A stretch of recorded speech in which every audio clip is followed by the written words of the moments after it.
I grew up in Southern California, and you know, my brother and my dad would be surfing quite a bit, and I just, growing up next to the water, I wanted to do what my brother did and be a part of that with the family.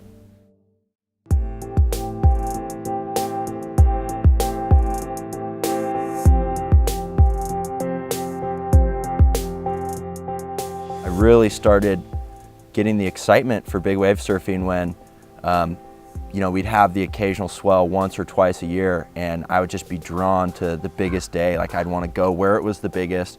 I didn't care if it was the best. I just wanted to be out in Mother Nature when it was, you know, at its rawest. And you know, I think that just sort of snowballed into wanting to chase that excitement and the adrenaline of you know, seeing these gigantic storms on their way, and you know, prepping all the gear and getting everything ready, working on the training. After that, you know, my first real experience in some of the biggest waves in the world, you know, I realized that my biggest challenge was going to be, you know, putting myself at peak performance. And you know, that meant transforming my body, you know, physically, but as well as mentally and emotionally. You know, you're heading out there to face Mother Nature, and you know, you need to be in fighting shape. You need to be a warrior. You know, and then going into the gym, I really wanted to transform myself into becoming a gazelle. You know, fast, agile, loose, limber. You know, starting to do much higher reps, and you know, just anything body weight that was fast and was really going to help with my agility and speed and endurance when it came down to trying to paddle into one of these 50 or 60-foot waves. You know, after I committed myself to this dream of, you know, pursuing big wave surfing, I caught some amazing waves, and maybe even got a little bit ahead of myself.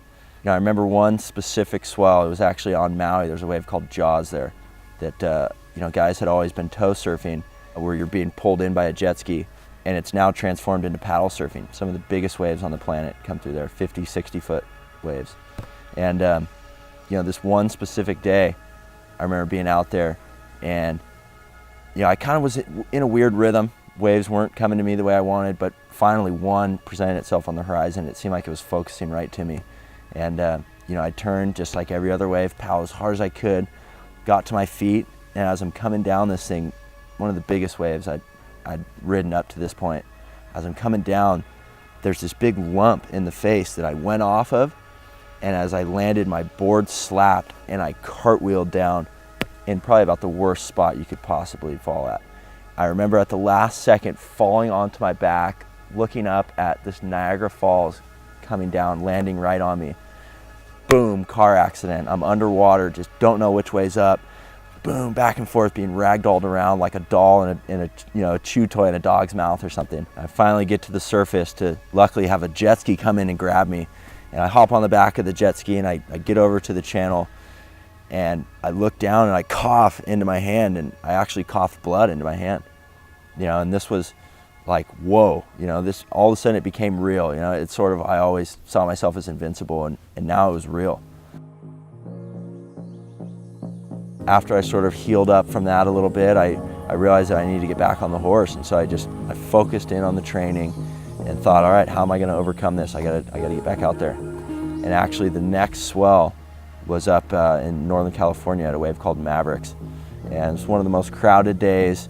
All the top guys were out, and you know, I just said, I gotta give this a go. I gotta be out there.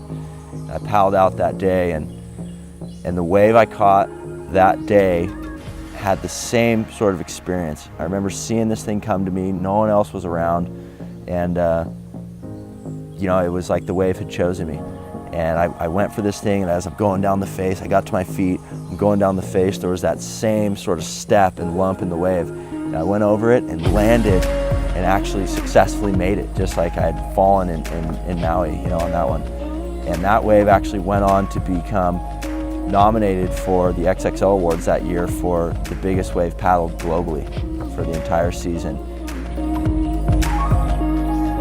This is a dream of mine. It's been a lifelong dream, and it's not about the money, it's not about the fame, it's about pursuing this passion that I wake up every day excited to go after. And no matter how many times I fall, and I'm pretty sure I'm gonna fall, but you know, I'm gonna get back on it and keep going.